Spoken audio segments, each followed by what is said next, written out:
Welcome to another episode of TRILL TV. I'm your host, Coach Bailey. This is TRILL TV. This is TRILL TV. This is TRILL TV. This is TRILL TV. This is TRILL TV. This is TRILL TV. This is TRILL TV. Yeah.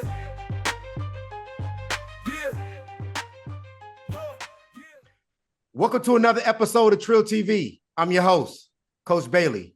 And today, we got my boy here, man. My man's, man. My dog. Like, man, there's so many different attributes that I can use to describe this young man. The great Jew Johnson. Appreciate it. So what's up, man? Appreciate it, man. I'm just glad to be here with you and have this moment. Man, listen, we had this scheduled for last Saturday, in person, but I know you had to get back home, man, in Denver. But hey, I'm excited that I wish we could have did it in person, but hey, that's what they made, this online stuff for us so we can still connect. You feel me? Yep. Likewise, that's how I feel good just to catch up with you. I would love to do it in person just to feel your energy and everything, but I get the energy right now. Like you just came on, it's crazy. So that feels good. Hey. It's taking me back. Hey, Drew, we about to work this energy over these airways right here, dog. Say that. You already know how we get down. I'm about to put up a poem or something. You got me feeling like, hold on. I gotta come on stage ready.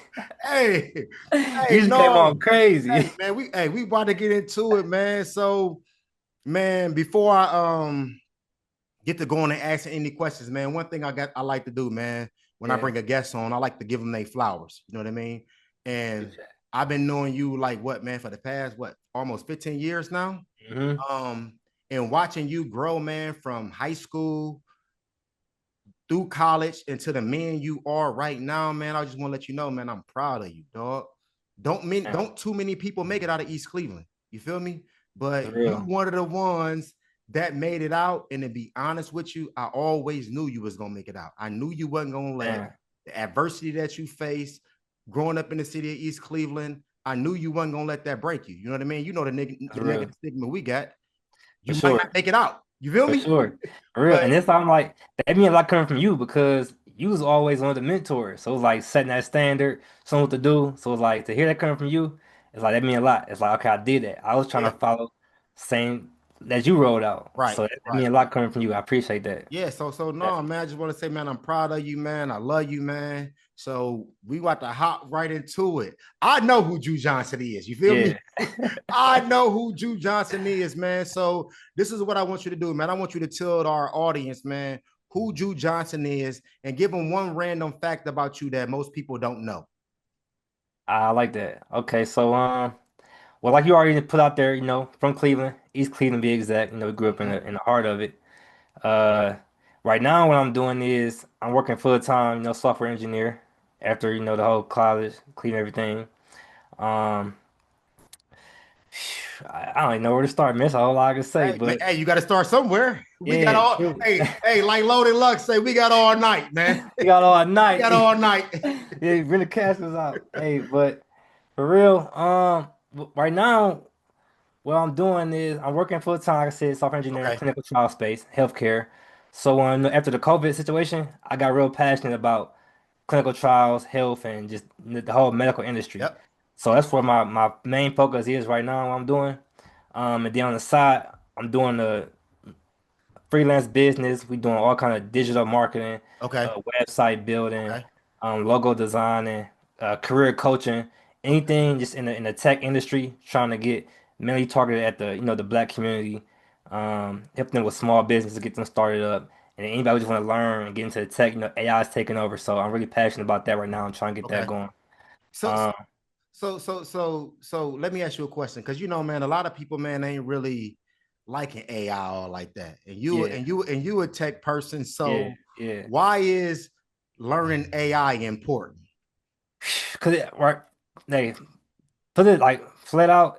If you don't know it right now, you're gonna be left behind. Like you gotta learn it because that's where everything is going. So if you don't know it, you pretty much done. Like everybody say, I'm scared, I'm gonna be out of a job. That's facts. Like it's taking over every industry. So like either you learn how to use it or it get used against you. Okay. So that's the important piece right there. That's where everything is going. And then it's such a tool right now. Everything will be advanced with it. So it's your personal assistant. Anything you want to do, any industry you want, how you could think of it, AI is there to help you with that. So learn how to use that to your advantage, and keep up with society where we at right now. So Right, it's really important. And it's not as hard as people think it is. It's so right. much that's been abstracted. You can go in there and learn. You gotta have the patience though. So that's what I'm trying to get people to break that barrier, break the ice, and realize that you can get into that industry without too much upfront work. Okay. So, And you said you was trying to you was your your freelancing business is really geared towards the African American community. Not saying that you won't mhm. work with any other community. Right. Why is it geared towards the African American community? I've always felt like, in the black communities, we don't really have those resources or Okay. access to resources. We probably have them, but you don't have that much access or exposure to it.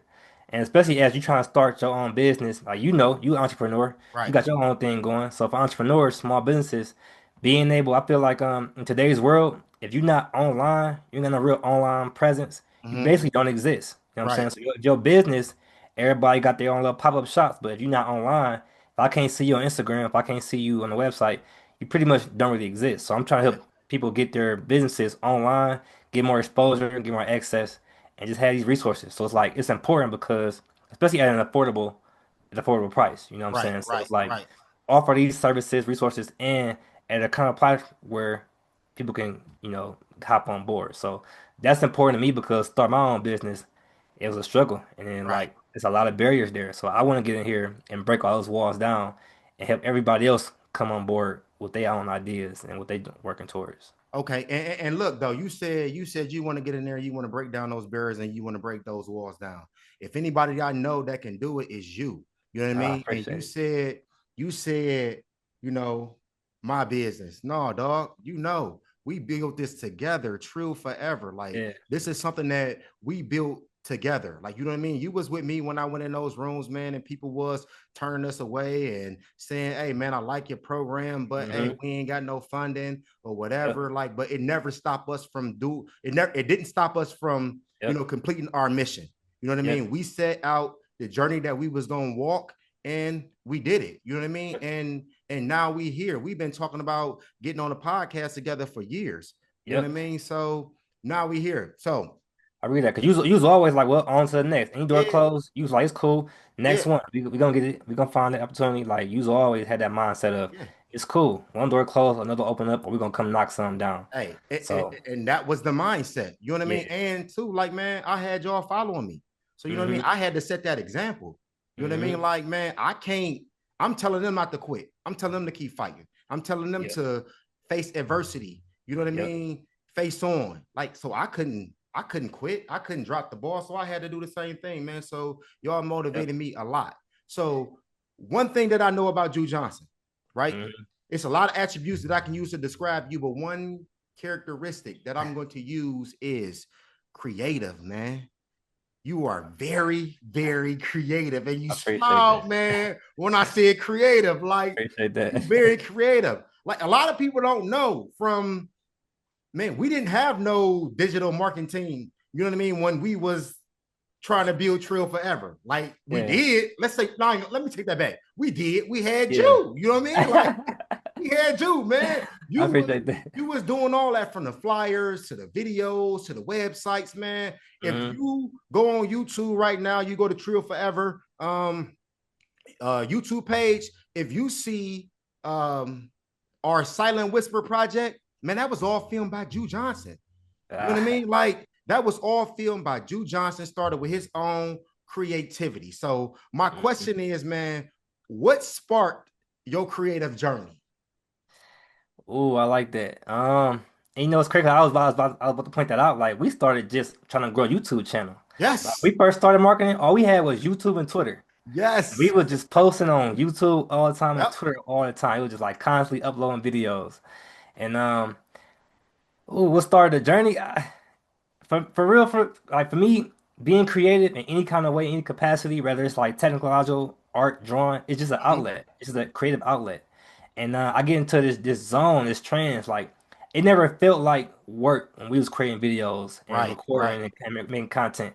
It never felt like a chore or anything. It always felt like I don't know. I was just in this trance, man, this zone. I was enjoying it, like watching us be out there telling our story, speaking our truth, just spitting our poems, and just catching that live action was just it was crazy. It felt like it was a surreal moment. Right. And to Right. share that with the world, upload that was like I was super passionate about it. I gotta get this out there. It was like Yeah. people gotta see this. I gotta share this.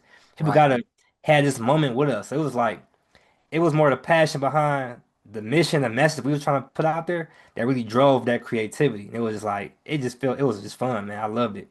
So that was like whatever I can do in any capacity to get that out there, let's do it. Right. Right. So when I look at creativity, right, I feel Yeah. like God blessed us with tools, right? Hmm. Um, to use that to serve the people. You feel Yep. me? So when you look at creativity, do you view it as like your own personal gift? Hmm. And if you do, like, when did you realize that was one of your gifts?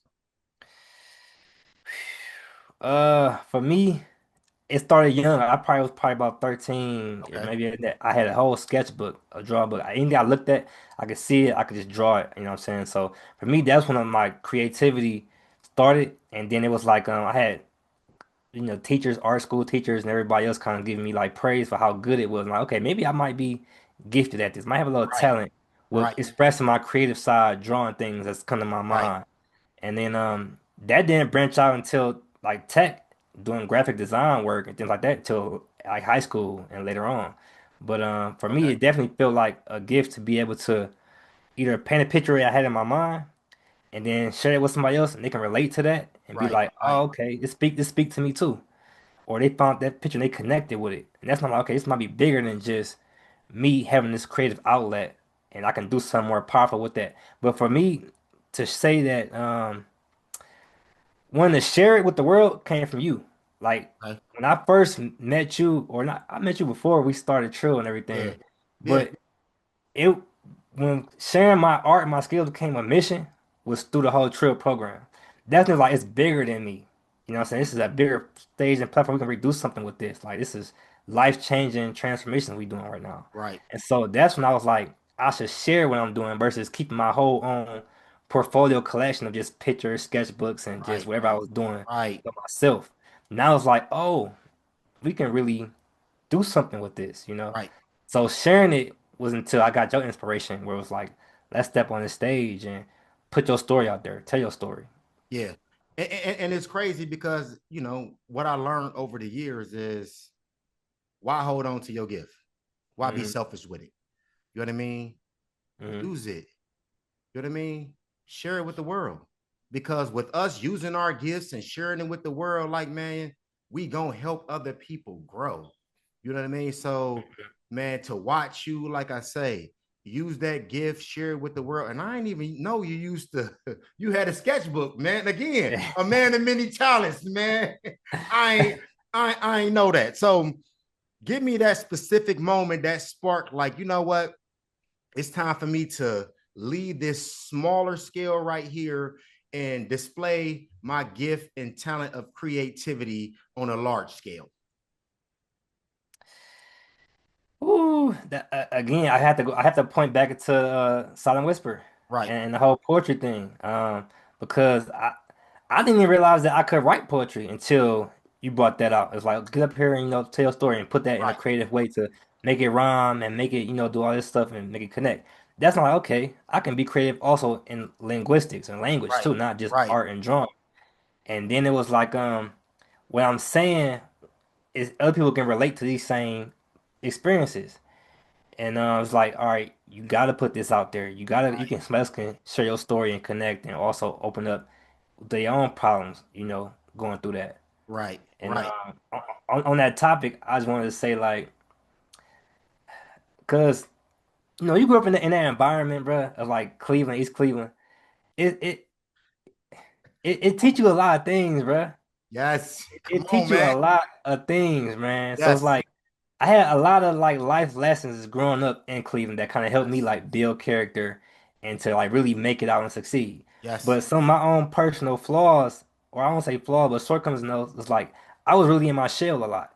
I was really in my head, introverted, just quiet and just to myself, Yeah. you know. Yeah. So one thing I always say about Cleveland though, coming out of it, was like it made me smarter, made me tougher. Mm. It made me, more resourceful, that resilience that you talked about. and then just having that confidence and bravery now to speak out now, Yes. and get that out there. So it's a lot of things that I can always trace back to just growing up in Cleveland, that environment that made me who I Yes. am right now. Yeah. And that was helped me also be like, hey, just put it out there. Right. And Don't be afraid. Have the courage. Just put it out there. right. Because you've been through most worse than this, you know? Right. Totally agree. And that's something we used to always talk about. Like, man, we may be going through our own personal stuff, but it's somebody out there, man, that's going through far worse things that that we have experienced. You know what Right. I mean? Like, all right, man, we only got a little food in the house. Mm-hmm. Somebody ain't got no food in the house.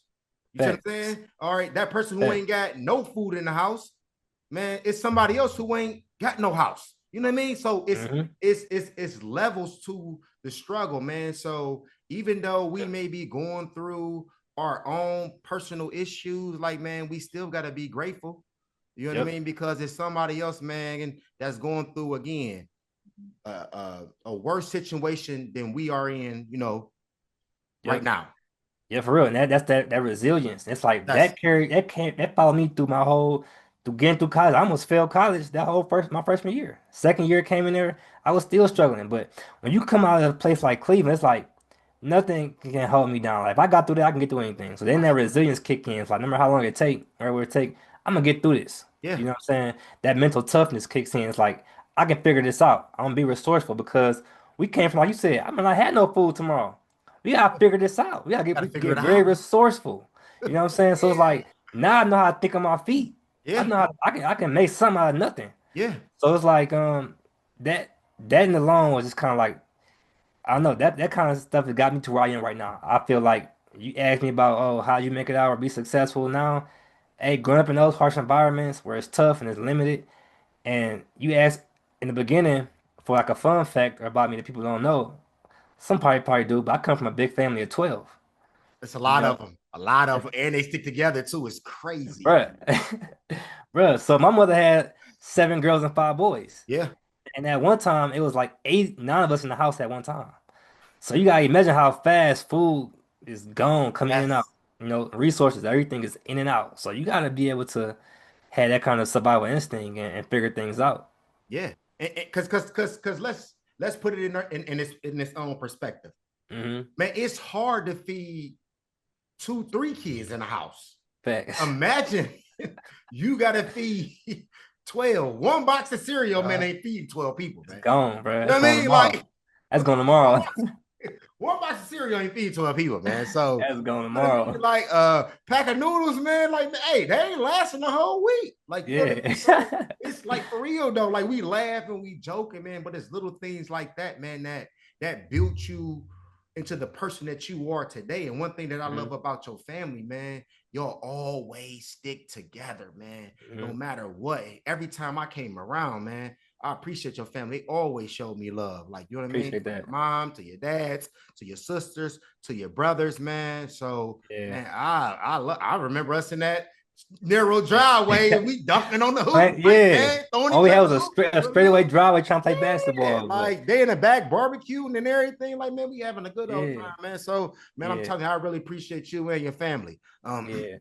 Let's look into your own business, your own personal business, right? Your Uh-huh. freelancing stuff, right? You said that um again, you geared towards the African American community, but let's be open and honest, like you were you will work with anybody, like you know what I Yeah. mean, because I seen you. So back in 2020 you created your what is it, digital visual, right? Mhm.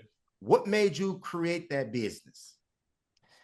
Yeah, so digital visual came, so the name came from my brother Tori, who my business partner. Okay. And he came up with the name of it. And it was about just having this vision of how we can take people's ideas in their head or on paper, whatever, and bring that to life, but in a digital world, online. Again, it's our whole mission was helping people get online. We was trying to start businesses, but we had so much struggles and obstacles getting there. It was like, all right, we got the skills. We went to school for it. I Right. got my degree in computer science. So did he. We like, what's stopping us from, starting our own thing, helping people who struggling with the same thing we struggling with? Right. So that was the main thing. And then we wanted to come home back to Cleveland and give back to the community. We wanted to Right. start there. So we tried to start locally first with just friends and family. And then it was like we went door to door to other small businesses in Cleveland Okay. saying, hey, we see you got a business, but you not online. You ain't got no website. Right. You ain't got no real logo. Your logo outdated. So like how can we help you enhance what you got going on right now? Right. It was Right. about like really try to give back and then create something from our own skills, use our own stuff, be Right. resourceful again. Yeah. So let me double back because I'm about to, you humble. I ain't got to be humble because I'm talking about you. You feel me? You skipped the part when you was at Cleveland Clinic and didn't you help build, you know True what I that. mean, True that. rebrand and build their True website? that. Yeah, Yeah, yeah. so tell us a little That's bit true. about that. Don't forget about that. You know what I mean? That's true. That's true. We gonna rewind a little bit, then we gonna jump Yeah. right back into your business. Man. We poets, so we can jump in and out of our pockets real Right. quick. You feel me? Right. So don't No, forget about that.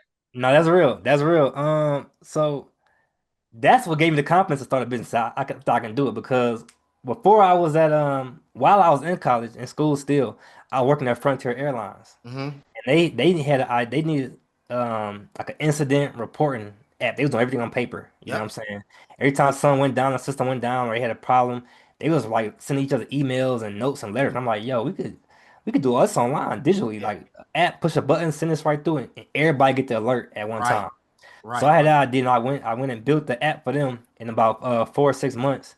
And they used it. And they started using that whole app. I'm like, okay, I can start building that was an internal app just for the Yeah. business. Yeah. Then I went to Cleveland Clinic. I'm like, okay, again, thinking resourcefully, I'm looking around like, what can I do in here to enhance the business and the Right. workflow, the processes, just thinking about where are the little struggles and hiccups that we do on a day-to-day here. And Mm-hmm. then Cleveland Clinic, we were doing clinical trials, patient intake, and so I had an idea on how to automate their intake program. When people coming in, not just no checklist of what's your issues, your Right. diagnosis. I got all this online digitally. You can come in here and get them a tablet. They can put it in themselves and push a button. Fire. So I helped them build another internal app. And I'm like, Fire. yo, at this point, I can build my own, and you know what I'm saying, make something from it. So that gave me the confidence, but all right, why not start our own business? And then Tori coming out of school, fresh out, he had nothing but ambition and creativity, doing Right. logo and graphic design. Let's come together and do something, Yeah. And again, so all y'all who don't know, like I am a customer, man. Hey, from uh, from real talk, like Trill Forever logo. Who did that? Jew Johnson. You know what I mean? yeah, Trill Forever with the ribbon for breast cancer to represent my mom. That logo, who did that? Jew Johnson. You know what I mean? Like my book cover for my book. Hey, The Quiet Storm. If you ain't purchased The Quiet Storm yet, you need to go to uh-huh, uh-huh. www.trillforever.com.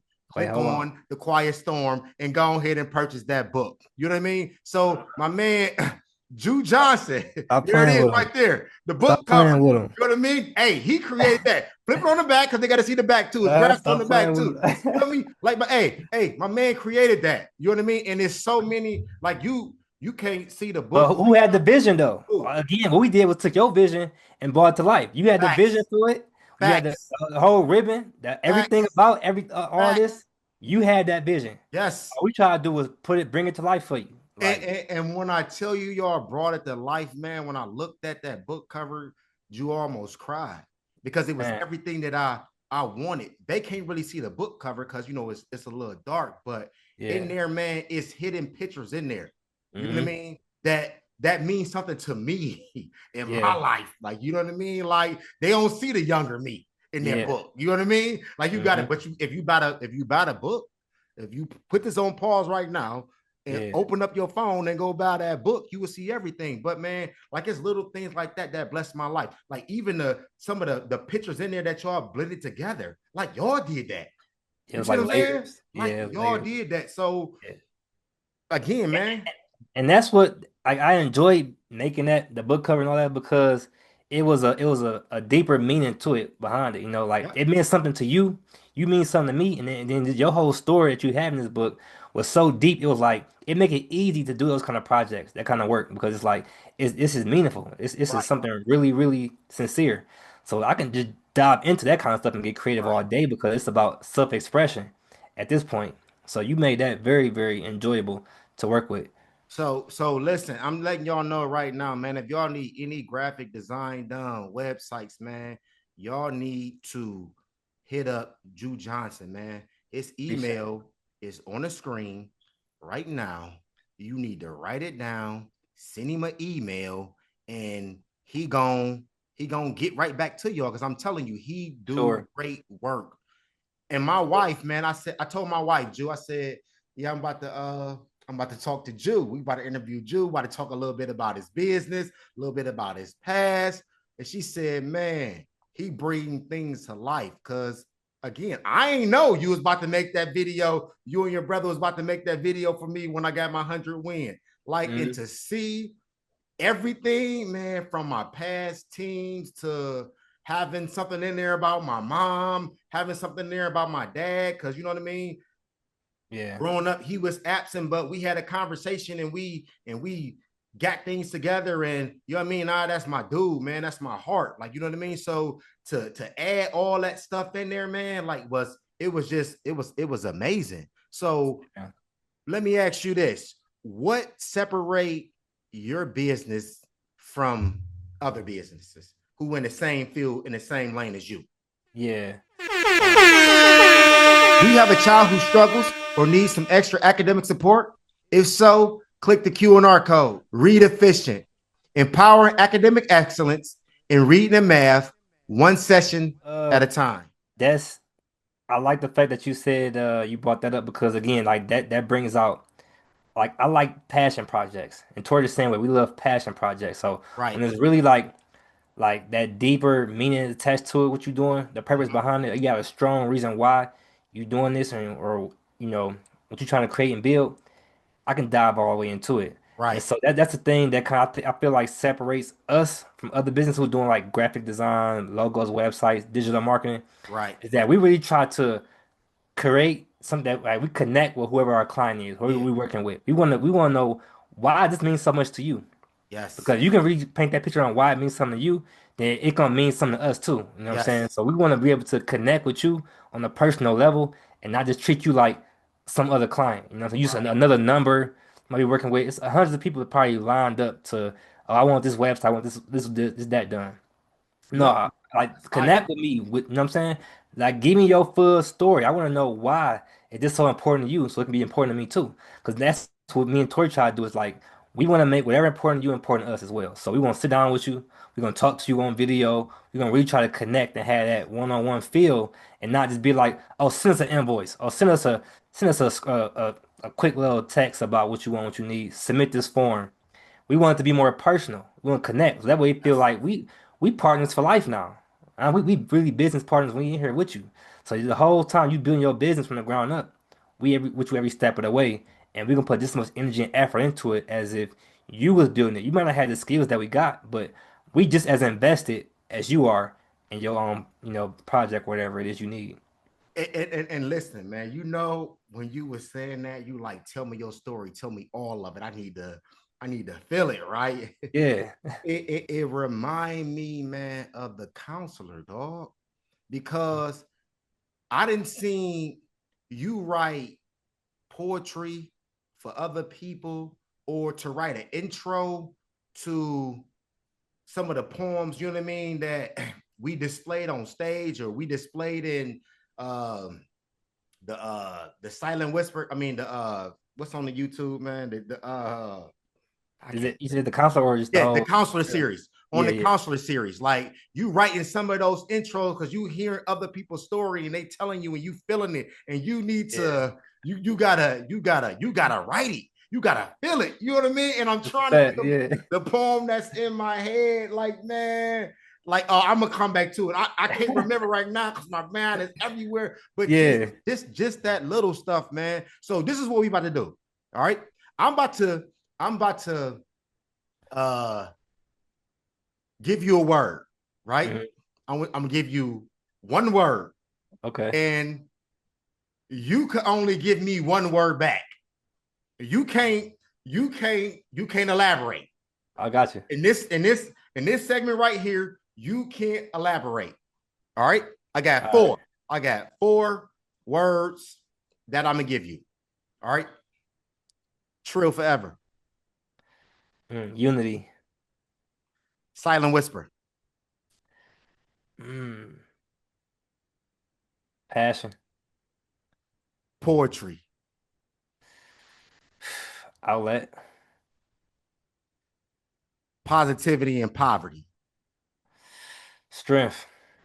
So at this moment, we about to play this little video, and I want y'all to really listen to the words. Again, this video right here was created 12 years ago by this man right here, Jew Johnson.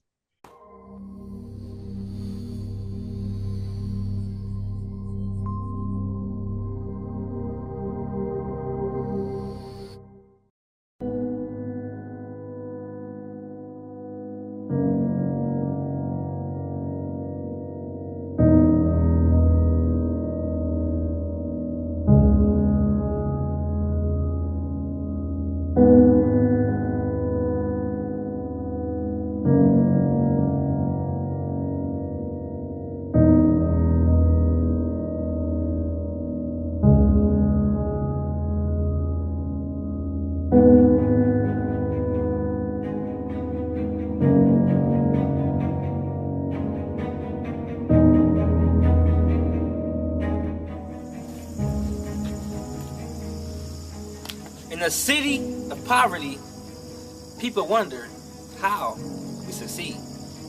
In a city of minorities, people wonder how we succeed. In a community where the negative influence is all around you, where drugs surround you because the weed man lives on the same street right down from you, where Euclid is where all the fiends hang, buildings spray with street slang, every street name becomes a name from the street gang. Where there's gangs, there's violence. So the nights are never silent, and the loud sound of sirens and bright lights are white, red, violet. Where bullets fly more than pilots, and kids cuss more than pirates, and your land is my land to a burglar. No property is private. Where property becomes monopoly to be waste or flat landed. Because more buildings are abandoned than islands are stranded. And more homes are boarded than passengers on the boat. But we'll have population and lockdown. Not many of us will float. And many of us won't last. In a city that was once rich as gold, but now poor as brass. Because the streets are broken down, filled with trash and broken glass. And women are disrespected and treated like trash because they have no class.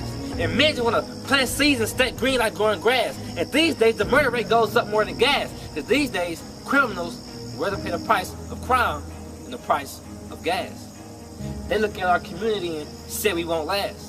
They see broken families and laugh at our cast. They hear public school and expect us not to pass. They see kids in the streets. They assume we skip class. But all this negative is the positive gas. The fuel that charge a positive path. How much negative could East Cleveland possibly have? Forget about the negative that Cleveland had. Focus on the positive that Cleveland has.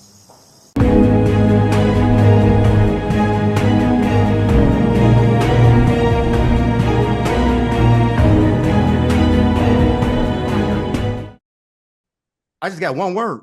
Fire. That's fire. Fire. Jew. Amazing. So what inspired you to put together that piece right there? I love that question. It's a few. The main thing was I had like a chip on my shoulder when I made that poem. I was a little bit angry, a little bit irritated because every time I left Cleveland, and I'll tell people where I was from. I always get this side eye or this oh, like this negative reaction. So are you from Cleveland? And it's like just all these negative things come to mind. People who be like, you from Cleveland is just a bad rep. And Yes. not to say that it's not bad things going on in Cleveland. We just already said it's a rough environment to grow up in. Right. But it was still the fact that I was already doubted. I was already looked down upon. I was already like just counted out. It was like, you from Cleveland? Nah, he Right. ain't gonna make it. So it's like I was already thinking like, despite all the negative stuff that's going on in Cleveland, or it's still some positivity in Cleveland, and it's Yes. still a lot of positivity coming out of Cleveland. There's a Right. lot of celebrities who then came out of Cleveland and doing way better now. So I'm like, we so focused on all the negative things, and then I try to highlight because I can embrace it. I point out a lot of negative things that's going Right. on in Cleveland. And we talked about the gun violence, we talked about the all those things in that poem. But at the very end, it's like, despite all of that, it's still a lot of positive coming out of it. Like, Yes. look at you, look at myself, look Yes. at everybody else before us who came out of Shaw, who came out of everything and still succeeded. So Right. it's like, stop focusing on all this negative stuff and stop labeling us and just completely, judging the book by its cover. Right. Because my name's Cleveland. And it's like, just embrace the positivity come out of it too. Right. So you said stop focusing on all the negative stuff, right? Yeah. Why do you think most people just focus on negativity rather than just focusing on the positivity? That's a great question. At the end of the like bottom line, I say fear. Fear? It's a fear mindset. You hear all these things like, oh, I don't want to go there, or it's scary to be there, Mm-hmm. and can't nothing come out of there. So it's like it's a fear-based mindset, in my opinion. Mm-hmm. And if you don't mind, I go a little deeper Go deeper. because myself, like growing up in Cleveland, like, again, like it is a tense environment, right? Yes, Where it is. right now I'm living in Denver, and Mm-hmm. I didn't realize the difference until I got here in Denver. You know what I'm saying? Like, it felt good to kind of walk around where, like, I'm not so tense, I'm not uptight, I'm not constantly looking over my shoulder, Right. worrying about who behind me or what's happening behind me. Right. I'm not on guard, ready to fight. I'm not on Right. defense, which is a common way we carry ourselves in Cleveland because Yes. you never know what's going to happen or where you at, what anything. So you walk around, you tense, you tight, you on guard, you got this mean mug on you on defense. Facts. It's like you never really fully relax. You are at ease, even when you lay in your bed at night sometimes. And this again, me highlighting some of the negative things, but Mm-hmm. it's like even when you sleeping with one eye open Yeah. because you never not know. I'm living right off of Shaw in the heart of EC, so somebody break into your house, you like, oh, you never, you gotta be ready, you gotta be Right. on guard. Right. So now that I'm in Denver, I'm like, yo, I still had that habit of checking my shoulder, looking back, and I'm looking Mhm. around, and I'm kind of on edge. I'm like on guard. But now it was to kind of ease into it, and I finally feel like what peace feel like. You know what I'm Right. saying? To walk around relaxed and just not be so tense. You know what I'm saying? Yeah. And so that is some negative, like automatic negative thing. I was afraid Right. walking around at nighttime in Cleveland, walking down Shaw or walking down Euclid. I Mm-hmm. was afraid. So it's an inherited mindset you pick up when you in Cleveland. Like, you get fear, but you also, like, you learn how to adapt to that too. And Right. then Right. once you go outside of Cleveland, though, anywhere outside, when I start traveling outside of Cleveland, I'm like, okay, it's more to it, it's bigger than this, and you don't have to come carry that mindset with you everywhere. You know what I'm Right. saying? And so I'm kind of getting off point here, although No, it was you ain't. You my ain't. You tangent. ain't getting off point. You ain't getting off But point. that's kind of like how it happens though. So anybody Okay. who ever rode through Cleveland, heard about Cleveland, it's an instant fear mindset. And being in there, you get that fear too. But it's not until you come outside of that or you make it outside of that that you develop that growth mindset. And it's like, okay, this is just a starting point. This ain't the Right. end though, you Right. know? No, that's good. That's good. So listen, this is how you started that poem off. You said, in a city of poverty, people wonder how we succeed. Right. Uh, So how did Jew Johnson succeed in the city of East Cleveland? you using all that in the poem again, like that negativity as a positive gas. It was like you know, I you know, you talked about my family earlier. We talked about how close we are. Right. And that support system, my family was a big thing for me. We all was all we had. Both Mm-hmm. my parents was like, they was dropouts, and so they was struggling, and so all I had was my siblings to get us out of there, right? So, but Right. I always look at my parents as an example of what not to do, Right. and kind of like what not to be, like as a opposite course correction. Right. So using the environment of Cleveland, like all these negative things going on, I use that as like fuel to see like what to do the you of, you Right. know. And it was like, all right, I see what's going on over here. I'm gonna do the opposite. I'm gonna do this, you know. And then it was also just like I wanted better for myself, for my family.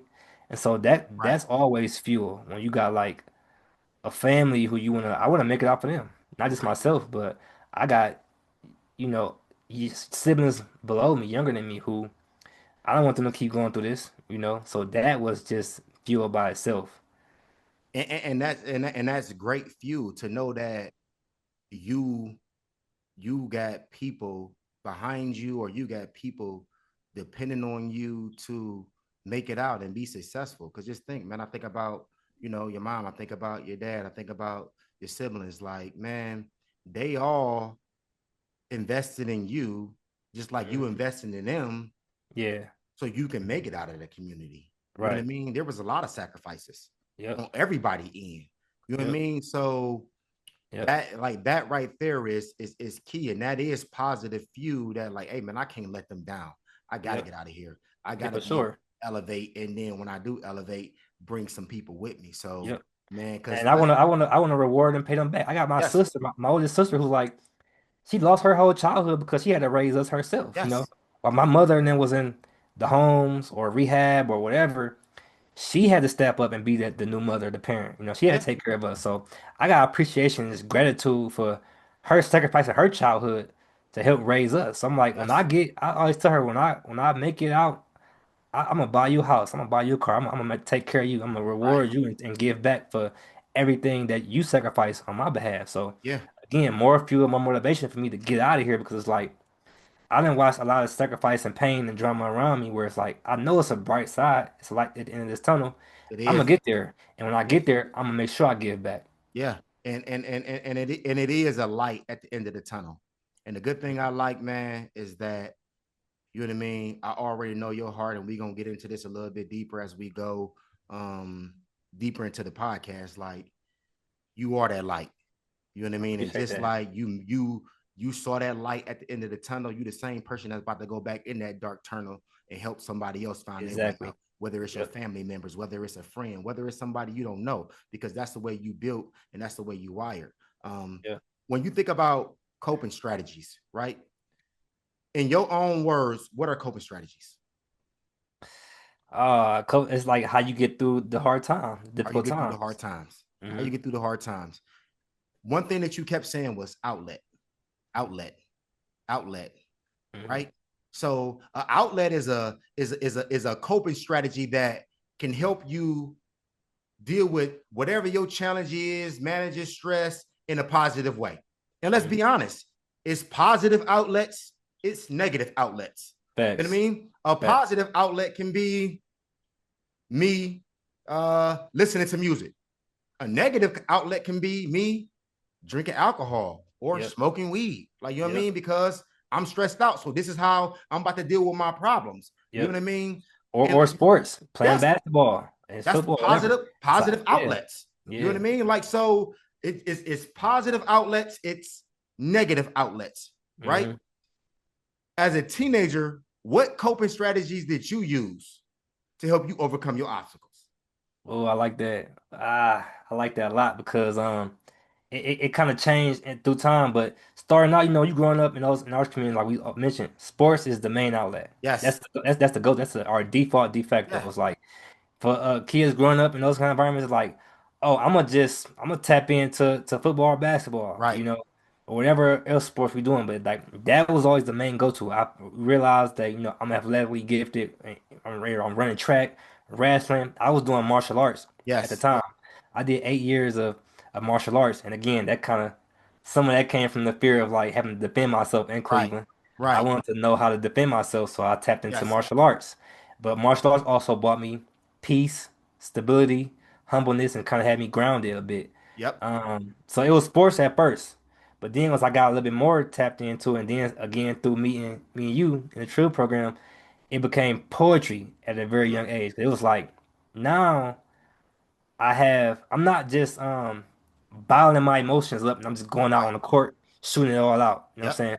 saying? Now I can express it and articulate it, and I'm putting some meaning behind what I'm going through. Yes. Now I'm starting to understand what Yes. it is I'm going through. 'Cause I put it into words and writing. I'm looking out, reading it. I'm like, I actually did go through this. I'm like, wow. Yeah. So now I can really look at it and reflect. Now it's giving me like a level of self-awareness. You know what I'm saying? To really grow and change from it. So I think that one of my biggest and greatest outlets was poetry. And today I feel like I should get back into it because I haven't written in so long.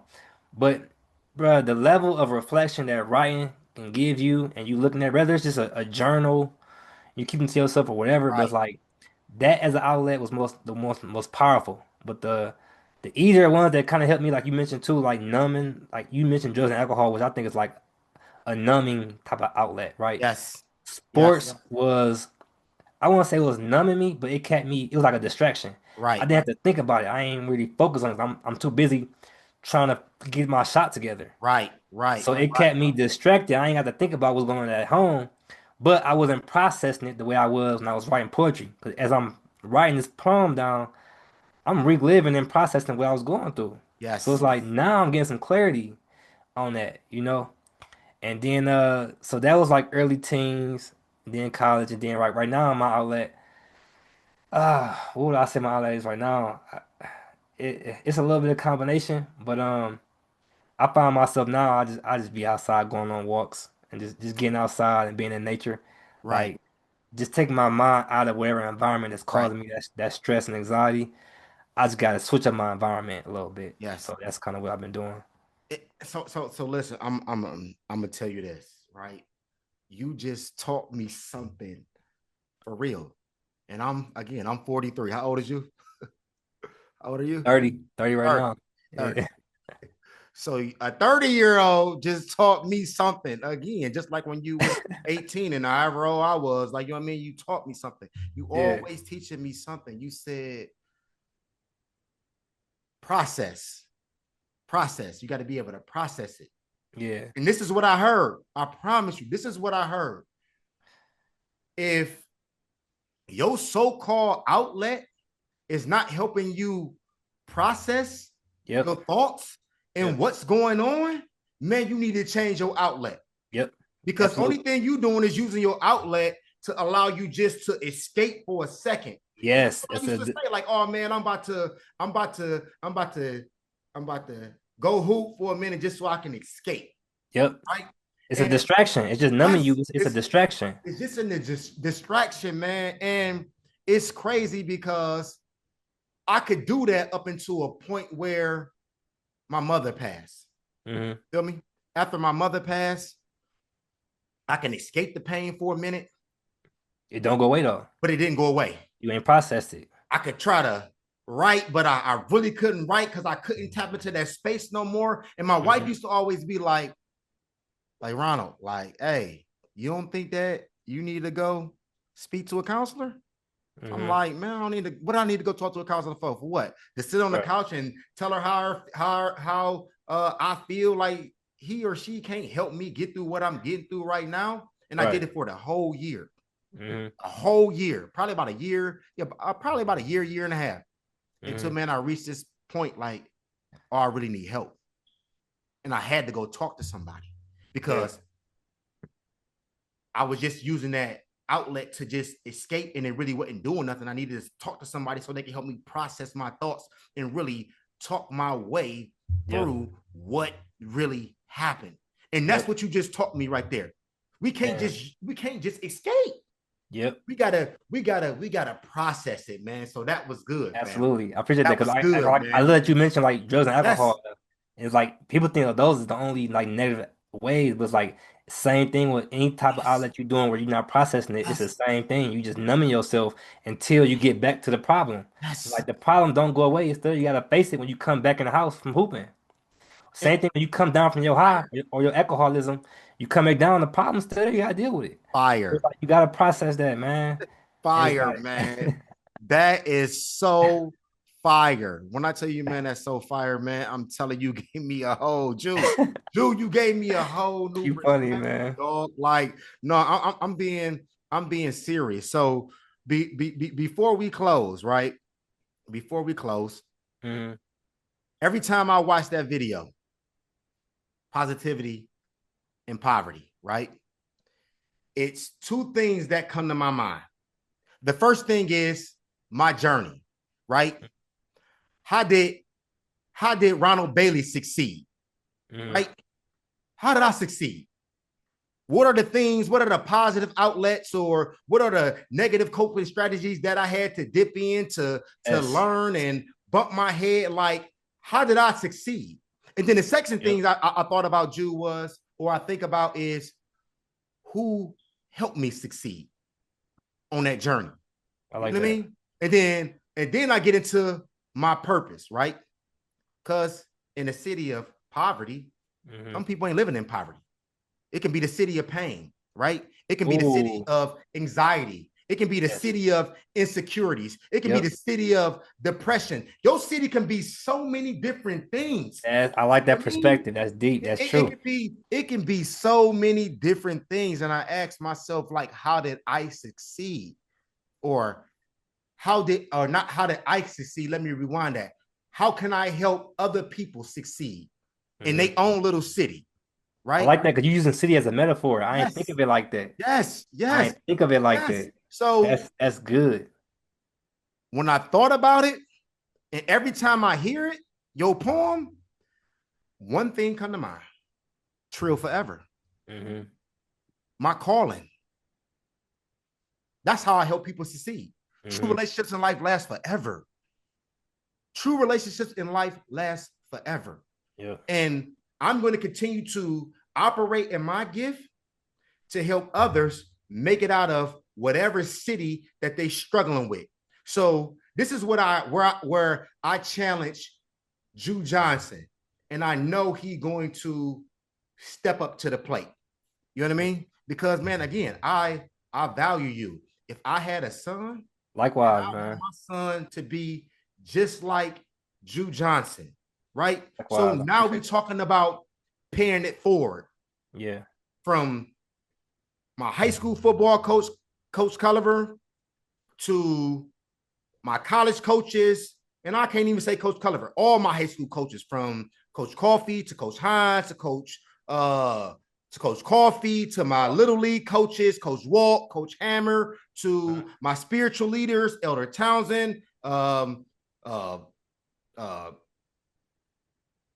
Pastor Troy, so many people. All right, I Yeah. could be naming I know a names lot of good a names you lot. already mentioned. You know what I'm Yeah, I know saying? a lot of So good guys you just mentioned. I can name a lot of names. Like, man, they took time and invested time to me to help me make it out. Yeah. Whether it was out of the community, whether it was out of my own mind, or whether it was leading me to something that believed that helped me prosper. And I'm talking about my salvation and my relationship to God. Yeah. So it's important for you to pay it forward to the next generation. So Mm-hmm. my question to you, and this is how we gonna end, is what programs have you designed, Mm-hmm. or what programs that you can design that's gonna help other people make it out of their city? Mm-hmm. Mm. So, oh, I like that, man. And now you got me thinking about how I can make it more geared towards a certain mindset of making it out, that not even just survivalists, but a mindset of resilience and Yes, growth and yes, growth. You know what I'm saying? Because right now, what I'm working on, and this is why, like right now on the business, the website is down. We doing some restructuring. right, We adding a whole new component to it where it's a coaching now, where I'm coaching kids from maybe 10 to 13, 25, all the way up to okay, learn how to code, right? Get into that tech industry. So I'm doing a coaching business, and Tori's working on the design side. right, So the whole new program I'm working on is literally doing a mentorship program, teaching kids how to code and get into the tech industry and work with AI and all those things. But now you got me thinking about how I can adjust that and make it more geared towards a certain mindset going into this too. yeah, Not just learning these technical skills, but soft skills, personal skills, and those kind of things because that's the key element of it.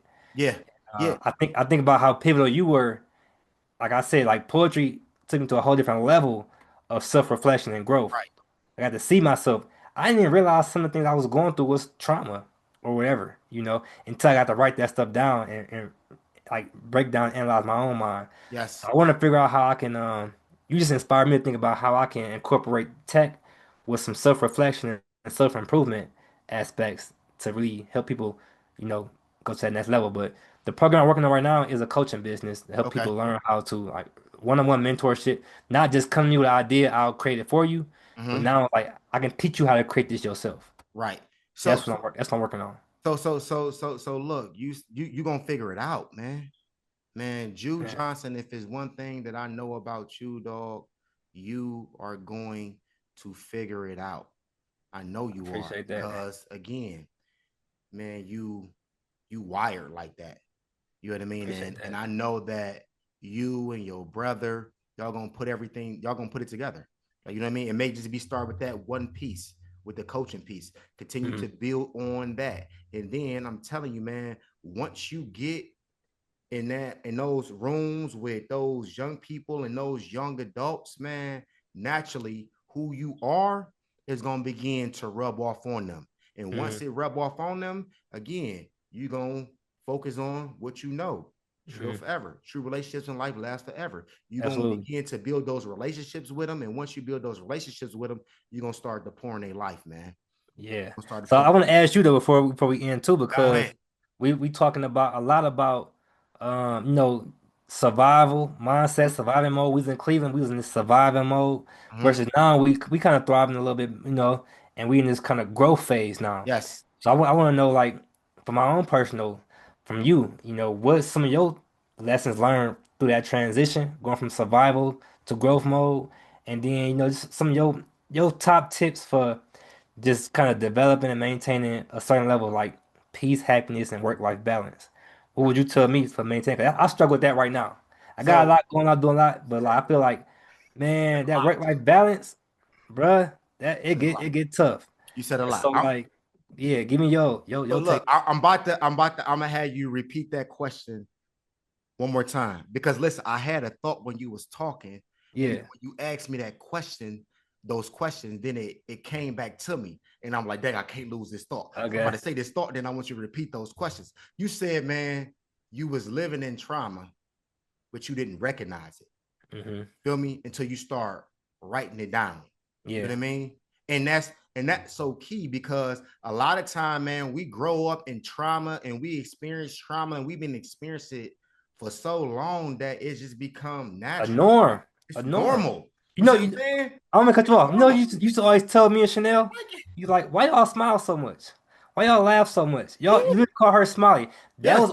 That was our coping mechanism for dealing with our Yes. household situations. Yes. We would just Yes. smile, anything we would laugh at it. We just started smiling and Yes. laughing at stuff. I didn't realize that was a trauma response until I got a little bit older. I'm like, that's how I dealt with the pain. We used to Yes. just laugh it away. Yes. We Yes. thought we were just positive people. Yep. But it was Yep. like that was our mechanism. Yep. You Every be like, man, time. why you always smiling? You in trouble. You know you in trouble right now? And I'm like, oh, you know, I had no idea that Like, or Chanel just I don't know, like, you don't yeah, know. I had no Yeah, idea. yeah, but it hit me like, man, how we can live in something for so long and it just become natural. Yeah. You know what I mean? We've been living in depression so long we don't even know we depressed. Yep. You know what I mean? We've been stressed out for so long we don't even know we stressed out. So Yeah. our response is always negative, and we don't even know why it's negative. It's negative because we've been living in that space. And the moment you step out of that space, when you process it, then Yeah. you deal with it, you step out of that space, then you know that, hey man, I'm depressed. So Yep. this is the answer to your question about growing. In order to grow, for me, Hmm. and I told you, just made it relevant for me. For me, I had to step out of that space, right? Hmm.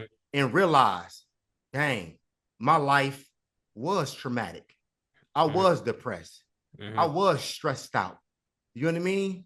Then to pray about it and ask God to put me around the right people to help me deal with everything that I'm going through right now. You see what Yeah. I'm saying? Or in that moment, and also right now, because this is what I learned. The same feelings that I had when I was a little kid, man, Yeah. those same feelings still come up right now. Yep. You see what I'm saying? Yep. Right now. Yep. So when I was young and I would get upset and I would feel depressed and I want to fight. Or I Yeah. get so down on myself, then negative thoughts coming and, oh man, hurt yourself and all that. Like all those Yeah. thoughts still come, man. But spiritually, Jew, I grew. Yeah. And that's what helped me get through my relationship with God, man, and my loved ones. So, and this is where when we had this conversation on the phone, like about a month and a half ago, when you Yeah. was like, "Hey, man, I'm going through a lot," and I told you, I said, "Dog, like, man, poetry sometimes writing in your journal could only take you for so far, man. Now, man, it's time for you, man, to get your spirit right. You know what I Yeah. mean? You Sometimes, man, did. you gotta seek a higher power, somebody higher than you, man, who can say, hey, man, give you the strength that you need to make it through that situation. You see what I'm saying? What are you feeding your thoughts? That's important. Yeah, and I like that because you made me realize like it's bigger than me. It ain't just about Yes, me. Like when you realize it's a higher power, you know like it's bigger than just me, and it's like it's yes, more to it than that. You know what I'm saying? yes. And that's why I'm like, because we both just talked about how we was in survival mode. Yep, We made it out. Now we on this path of growth. yep. Then it's like, all right, we did so much. It took a lot to make it out, right? Mm-hmm. Now we out. How you maintain that? Because I found myself even now, I'm out of it, but I feel myself sometimes slipping, or I'm losing my grip, and it's like it's too much. I burn out. Yeah, It's too much. It's a constant day-to-day grind of being yes, like of that where it took to make it out. Now you got to maintain that plus more. So yeah. it's like, what's how you do it? Like share some insight on how So, you maintain that because, bruh, I feel like I made it out right, but I feel like sometimes tomorrow I might slip back because my mind is like I'm exhausted. so, so, I'm so, exhausted. so, how did I make it out? And then here's the thing too, though. Okay. You ain't got no simple life, bro. You managing a lot. You juggling a whole lot. You coaching. Right. You got kids at home. I'm, You got the wife. You playing father. You playing husband. yeah. You playing coach. You playing a lot of different roles. You So, got a lot of different hats. So it's like for somebody who that busy on a constant like all year round, bro. You entrepreneur, businessman. yeah. How you do it? Everybody look at Bailey like, how does Bailey do it and still maintain a positive mindset? I don't know how you do Hey, it. and this word is about to be, or this statement that I'm about to make is about to be simple. To many, it may be cliche. To some, it may be, oh, he just acted holy. But this is the honest to God truth. The honest to God truth, man. I only am able to stay sane around. I mean, only how I'm able to stay sane in my mind is by the power and grace of God, man. Hmm. If you take him out of my equation, I'm done. Hmm. I'm done. Like God is my motivation. Hmm. God is what keep me going. God is my confidence because June, all the time I'm not confident. Sometimes I'm not confident. When I wake up in the morning and I go to work, man, I ain't always confident. Or when it's time to go in there and pour into the girls and it's time to coach, I'm not always confident. When I'm Yeah. around my family, you know what I mean? And it's time to pour into them, I'm not always confident. The only thing that keep me sane and keep me going is my prayers to God. Like, God, I need you to give me the strength and the confidence to make it through this. That's Hmm. how I'm able to stay sane. That's for Like me. that. For somebody else, it may be different, you. But for me, the only how I'm able to stay sane, man, is by the grace and the power of God. You take that out of my equation, I am done. Because just like you said, man, you move forward, you take 2 steps back, you move forward, you take 3 steps back. Yeah. Man, I'm on the same journey. Yeah. It It may get not look discouraged. It like get it. discouraging. It get discouraging. Yeah, it may not look like it. I take 2 steps forward. I take 4 steps back. You know what I Yeah. mean? I'm not, Jude, let's be honest. I'm not always a good father. Hmm. I'm not always a good husband. I'm not always a good friend. That's I'm real. not always a good coach. That's Sometimes real. I fall short. I'm not always a good Christian. I fall short. I'm always a good mentor. But at the same time, man, I pray about it. I give them to God. I ask for forgiveness, and I keep pushing. So what that look like on a, cause I'm very practical and technical, right? You say you're giving God so hot then how often do you pray when you pray and you praying with the family? Like what that look like? Like, you how So often you going to church? Like what's the so routine? so for me, I go to church every Sunday.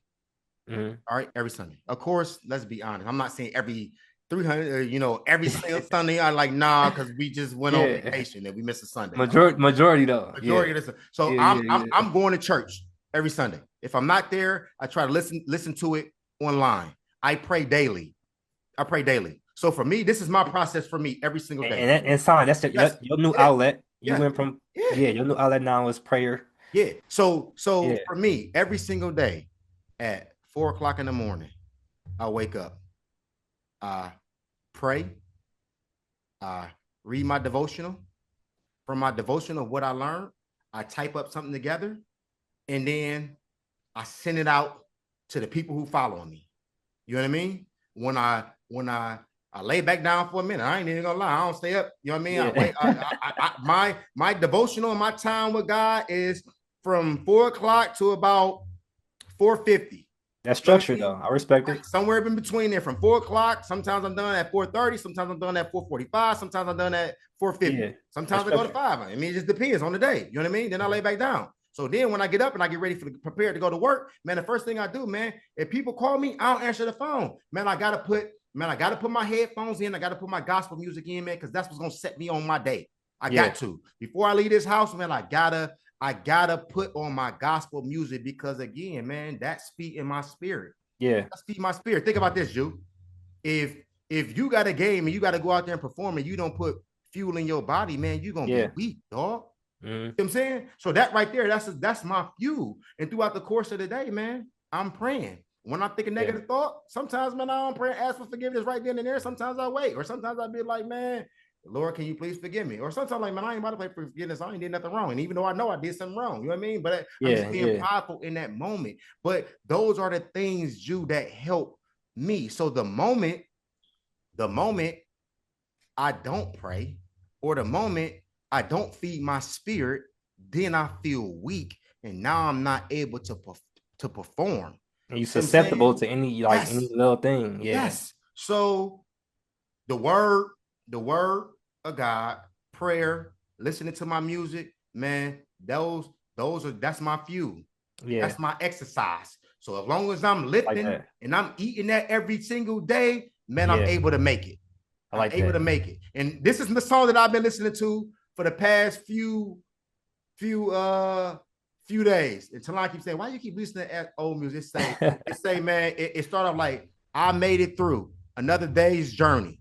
God kept me here. That's what I've been listening to. You know what I mean? I make it through the day. Oh man, I made it through another day's journey. God kept me here. You know what Right. I'm saying? And I know it again, to some it may be cliche, it may be holy, but Jew, that's Yeah. what helped me get through. Yeah. All right. So my last question then. I like Yep. that. That was I like that. You made it practical for me in a real sense versus just like you say, sounding cliche or Yep. God's glory. You gave Yep. me a real picture of what you do. And I appreciate that because I can Yep. practice that. You know what I'm saying? And then the last thing I like, because it's about mindset a lot of times. And I'm like, what I've been reading and learning is like changing your life, changing your habits start with changing your identity. Yes. So when you went from, how you wasn't back in Shaw and everything, you had all the friends, we was all drinking, smoking, doing all kind of things. When you finally came back, you made that switch. You had to change your identity, right? Mm-hmm. And a lot of times you come back, I come back to Cleveland, I was just there 2 weeks ago. And I'm there, people kind of like, are you acting different? Are you different now? You know what I'm saying?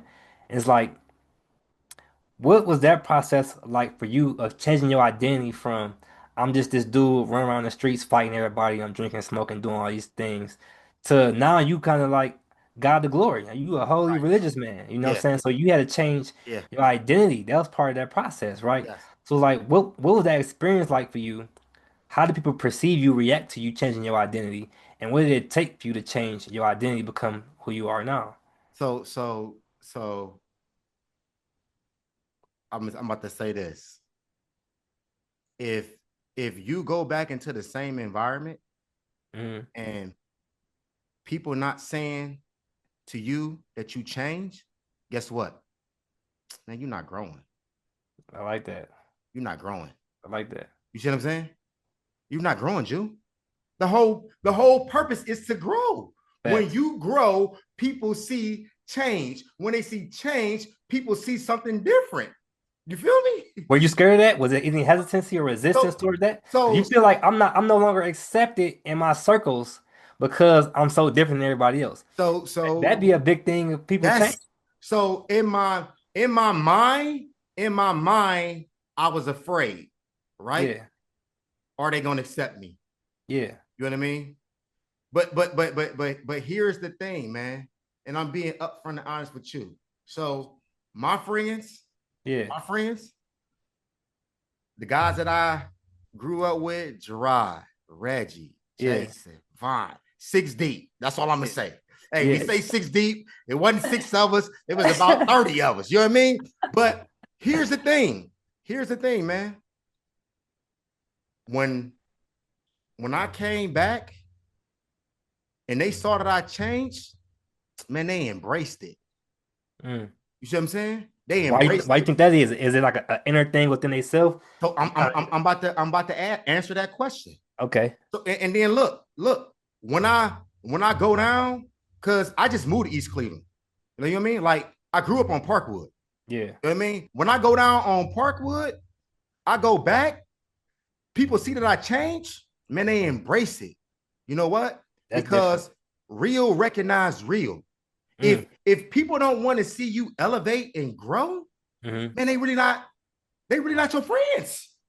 They really not your family. That's You facts. should want to see me elevate. You should want to see me grow. You feel me? That's So, real. Jew, like, man, if you going back and people like, oh man, you changed and they're giving you the side eye, calling you funny or whatever, like, hey man, you probably like, you know what, man, I didn't outgrew this. Yeah. You know what I mean? I didn't outgrew this. You know, one of my favorite speakers, Bashir Jones. Mm. And when we was at Shaw, Bashir Yes. Jones just Yes, come up man. there and he Yes, used to man. spit fire too. You know Yes, what I mean? Like he used man. to spit fire. He used to be Yes. speaking. And one thing that He he was said, cold. man, that stuck with me. Again, he said, man, when when I left, I came back, the same people were still standing in the same spot doing the same Wow. thing. That's You know what I'm yeah. saying? That's deep. You feel me? Fact, Oh, yeah. you going back, man. Some people is in the same spot doing the same thing and they ain't elevate and they didn't grow. All Hmm. right, let me give it to you in a different perspective. Uh-huh. Some people did graduate from college and are living a good life to the people. It may seem like it, but mentally, they doing the Yes. same thing. You see what I'm saying? So here's the thing. Yeah, on the physical side, it look like you grew, but mentally, you still in the same spot. Right. You feel me? Right. So, hey man, do it hurt when people don't accept you? Yeah, it do. But at the same time, man, you gotta keep moving forward, dog. If Yeah. they can't accept the person that you grew into, man, they down. Yeah. They Like down. that. They down. Because you know who do accept you? I do. Your family do. Right. Josh do. Yep. Rondo do. Tanaka do. You know what I mean? Jeter do. You see Yeah. what I'm saying? Chanel do. You know what I mean? Chazza do. You know what I mean? Yeah. Like that's Yep. the whole Trip Forever Silent Whisper. Right. Because the whole time, Jew, when we was together, what was we preaching? Man, growth, elevation. Exactly. You know what I Yeah. mean? Facial Yeah. adversity. You know what I mean? Bleed but Yep. don't die. But if you do die, die Authentic right. God makes self-expression. you in Yeah. Yep. authenticity. Like you know what I mean? All that stuff, man, that we was teaching, and now it's time for you to live it, man. You gotta Yep. live it. You feel Yeah. me? And you in the right space. You feel me, Jew? Hey, Jew, hear me when I say this. Appreciate that, man. Dog, you ain't gonna never be perfect. Yeah. I don't care how that was part of your problem. You always wanted to That, be perfect. You was always hard on yourself. Like, come on, Jew, I know you. Jew, I know you about to have me, you about to get what me emotional, man, for real. 'Cause you I literally struggle with perfectionism, man. right. It's my biggest thing. Like I was even on the content creation, I would spend hours trying to perfect that video. But then that translates to other areas of my life where I feel I have to be perfect everywhere in my life. And it's like it's impossible.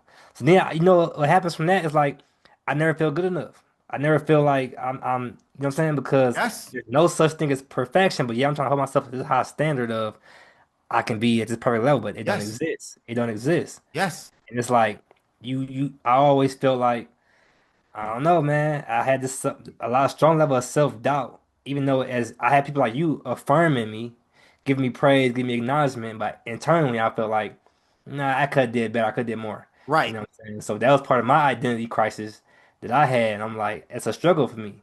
So that's why I was like, ask you about like your transition between your identity going through those different phases. and how you just embraced it. It seemed like effortlessly. Yeah.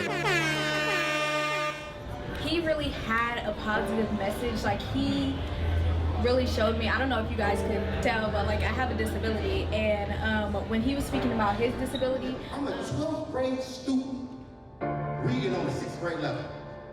And you want me to go to college? If I can get to a place where he is, where he's speaking to people, where he's changing people's lives, then I'm gonna be okay. Like, girl in my past with the stain on my face called pain. Look and listen. I want you to feel my scar. Like the Lion King, I was praising the same like star. Some nights I want. Jew. Yeah. Now we talking about a part of coping strategies, right? Is finding somebody that you can seek for advice. You can do two things, right? You can suppress it, yeah, right, and not deal with it, or you can seek counsel, wise advice, somebody that can help you get through whatever you're going through, right? Yeah. As long as I have been knowing you, Jew Johnson has always been perfect. You know what I mean? Think about your God poem that you wrote. I forgot the name of it. Oh man, that was called which one? Not the Wages of Sin paid, yes, or the man, the Wages of Sin. Like was it the Wages of Sin? Yes, the Wages of Sin. It was all about. Listen, Jew, that poem right there. Let's be honest. It was all about a young man trying to build his spirituality, but in the midst of him trying to build his spirituality and be a great servant to God, he was falling short. To whether that was, man, I was struggling. I was struggling with females, struggling with, you know what I mean, dibbing and dabbing, doing some things that he wasn't supposed to do. Let's keep it real. Whether it was earthly, fleshly things, whether it was fleshly things, like dealing with all that. So again, like, he a grown man. Let's keep all this real. Like, man, he was dealing with all that, and I saw it. You see what I'm saying? Like, I saw it. And when I listened to your poem, I'm like, man, he's struggling because he's trying to be perfect. But Jew, you would never be perfect. If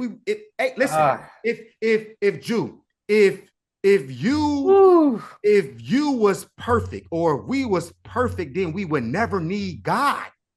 God is the only perfect being. Wow. You see what I'm saying? Wow. Like, why do you think we need God? We need God because we're not perfect. We need that example. Listen, look, I don't know what everybody else's spirituality is. The only thing I can speak about is my own spirituality and what I believe in, right? So when I look at the Bible, right? When I look at the Bible, and if I'm offending you, man, I apologize. Like, man, it is what it is. I'm sorry. But the only thing I can do is share my story. Candidly right now, right? That's the only thing I can do is share my story. So, man, think about this, man. God knew we weren't perfect, right? So you look back at Adam and Eve. With Adam and Eve, they sinned. Boom. God kicked them out of the garden. So then he was like, man, we about to feel all this pain, all this suffering. We gonna feel all that, but not to know, man, that God had already had a backup plan. Because let's be honest, he know everything. He knew Adam and Eve was gonna fall short. And what did he do? He had a backup plan. He had Jesus. So he's like, man, I'm gonna send Jesus, the new Adam, to die on the cross for their sins, so they can experience my grace and my salvation through him. So now he did it in a human body, human flesh and soul, that it's possible. And we can achieve this same thing in the same form, the same state that he was. Yes. So Jew, in from looking at it from that perspective, you see Jew like, man, dang, man, you're not perfect. Yeah. You need somebody to depend on. Yeah. You need some, and that whole thing is a process. He went out there for 40 days, 40 nights. It was a process. It was a progressive thing. You know what I'm saying? Yes. Yeah. Yes. So again, I just sent out a morning scripture today, and it talked about temptation, right? Yeah. Man, temptation is real. I mean, you're gonna be tempted every single day you wake up. That's what took me out. What took me out. So temptation is real. Like, let's be honest. Like, man, I'm married. Yeah. Right. Let's be transparent. Man, I'm married. Yeah. You don't think that somebody walk past me and my mind be like, hey, man, look at that. In that moment, I can do two things. I can fall into temptation, or, man, I can use the word like, hey, man, my own word that God gave me. Dog, that ain't your wife. Yep. You see what I'm saying? Likewise, I just got engaged myself. So I got a fiance. Congratulations! I forgot that, man. Congratulations, dog. I should have said that to the beginning. Shout out to him and Bree, baby. Y'all been for years, dog. And again, you've been an example on how to be a real stand-up guy and a Yes. family-oriented guy, and just being like on standing on principles, Yes. being like, all right, it's enough playing around, commit to something, having that Yeah. commitment. Yeah. But even then, like you said, I might see somebody and get certain thoughts, and then me, while I was practicing religion, going to church every day, I didn't feel good enough because I was having those thoughts. We can't control our thoughts. That's No. not. We can't. That's our first reaction. We can't No. control that. We can No. control our actions, though, our behavior Mm-hmm. based on those thoughts. Mm-hmm. But for me, as a kid, I didn't realize that. I thought the thought alone made me impure, it made me No. negative, made me a bad person. No. I'm not good enough. I can't be here. So it's like a thought crossed my mind. I'm like, man, I ain't ready yet. I'm not good enough. Yes. So think about this. You said the thought alone make you impure, right? So again, man, yeah, I'm saved. I turn my life over to Christ. I love the Lord. I try to worship God, but at the end of the day, man, my thoughts are impure. Sometimes Right. sometimes my heart is impure. You see what I'm saying? I Hmm. sin every single day. Every single day I sin. My Hmm. sin may not look like juice sin, but I Right. sin. You see what I'm saying? I respect that. I like You know what I that. mean? My sin may not look like the listener or the viewer who watching right now, but I sin. I Juice sin. respect that. You Yep. sin. Everybody sin. We all are impure. But here is the blessing, man. When God cover us, he turn our impurity into holiness. Hmm. So us alone by ourselves, man, we can't make ourselves righteous. We can't make ourselves holy. But when we got God covering us, Yeah. now we holy. You see what I'm saying? Because he is holy. Yeah. If And God isn't, it's about our intention too. yes, yes, Our yeah. intentions. You know what I Yeah. mean? So man, those are little practical things, man, that you gotta do. Every morning you wake up, you have to be intentional. Hmm. Man, you just got married. I mean, you just got engaged. You about to Yeah. get married. Man, who who gonna cover your wife? Yeah. Who gonna cover your wife in prayer? Who gonna protect your wife? Yeah. Who gonna hold your wife? Because at the end of the day, man, we got to be the stand in the gap for the ones that we love, Well, I our say family. it gotta be me. Yeah. So I So gotta right, stand strong. I gotta yes, be on my principles and everything. Yeah. yeah. So when Talon is going through, Jew, man, when Talon is going through, I got to be like, hey, I got to be like, man, I got to take it to God. God, Yeah. I don't know what to do, but you holy. I need you to intervene on my wife's behalf right now. Her thoughts is racing. I need you to give her peace. Or Yeah. sometimes it's like, hey, God, I don't know what to say. You know what I mean? Like, but that is the mindset that we have to be able to Yeah. get into. We got to be Yeah. intentional. You see what I'm And saying? I appreciate you sharing that, man. I appreciate you sharing Yeah. that because that shine a lot of light on.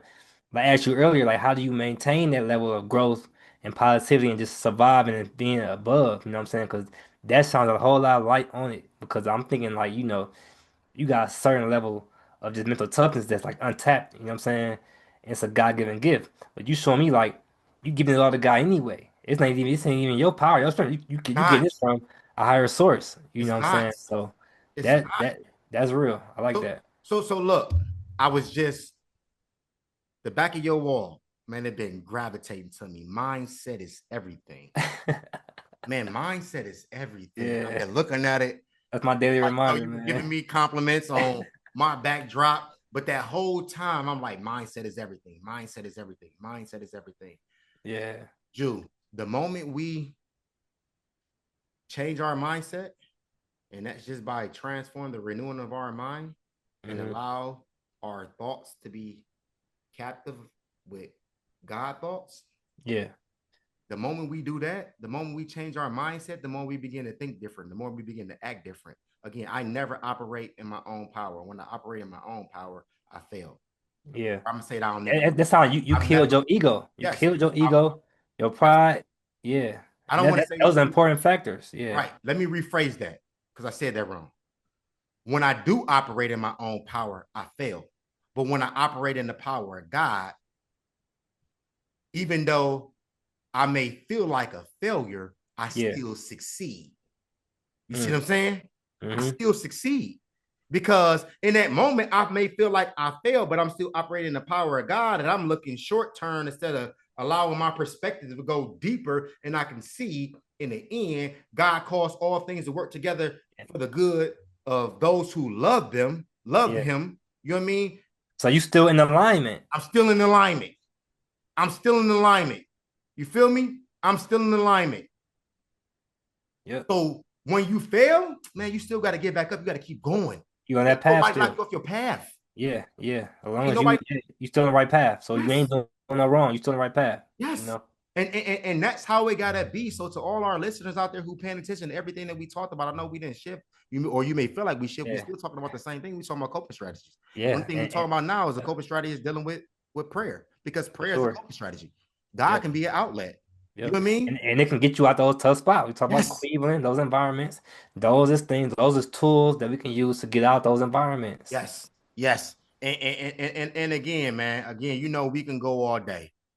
And I'm gonna tell you this, because you know, I know you ain't picked up the book yet, but eventually you're gonna pick up that book. And when you pick up that book, when you read that book, I know you like, I ain't ready to read the book because you got a lot going on, and some of the things that I wrote in that book is going to touch you in some of the situations that you have experienced from birth all the way up until the age that you are right now. You're going to see that our life was very similar, from your childhood to where you was at in high school to all of the things you have experienced in the past 2 weeks. I've always felt that though. That's why I always gravitated towards you, man. No lie.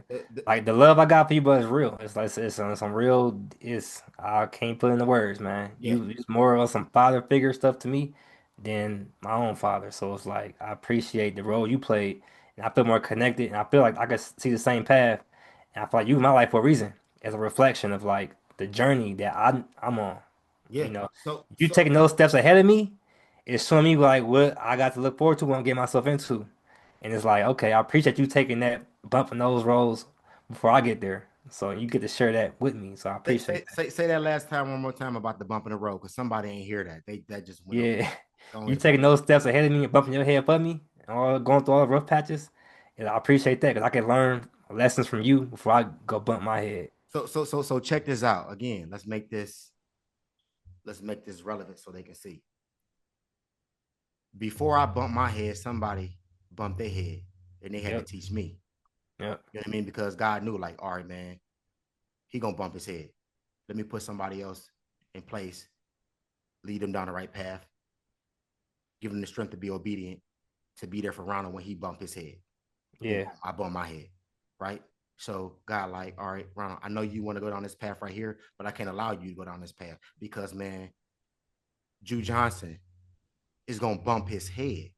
He gonna experience some of the same problems that you experienced growing up. So you gotta continue to walk this path. I know it's hard, but I'm gonna keep pushing you. I'm gonna keep pressing you. I'm gonna keep showing you grace. I'm gonna keep giving you strength. I'm gonna keep giving you joy. I'm gonna keep giving you peace so you can make it through it, because you gotta be there for Jew Johnson. If you're not there in the line for Jew Johnson, when Jew Johnson fall and bump his head, man, he gonna collapse and he gonna die. Yeah. And then when Jew Johnson died, it's like a domino effect. So the person that Jew Johnson is supposed to help is going to die. You see what I'm saying? It's a domino effect. So I got to be in order. Yeah, I got to be in order. Either I can knock your domino down, Jew, for you to live and have life, or I can knock your domino down for you to die and for somebody else to die. It's a domino effect, dog. So that's why it's important for us to walk out our process, walk out our purpose. I know you hurting. I know you struggling, but you got to make it through, because you got to make it to that stop, because that little boy or that little girl is sitting there waiting for you to give them a word that's going to elevate them and move them forward. Yep. And it's important that you're also doing it out loud, publicly, sharing it with everybody else, because you could have kept your whole story to yourself. You could have not have wrote a book. You could have kept your story and everything to yourself. But you putting it out there is creating the path for everybody else behind you. So I appreciate that. Man, you already know, man. It's Trill forever. Like, you know what I mean? Like, we stand we stand on that. And people don't know that, Jew, our mission from the time that we started, right? Let's go back to where we was in that cafeteria. For real, Jew, when we was in that cafeteria and I had a conversation with y'all and I said, man, my whole main goal is to put y'all story out there so it can reach the world. You know what I mean?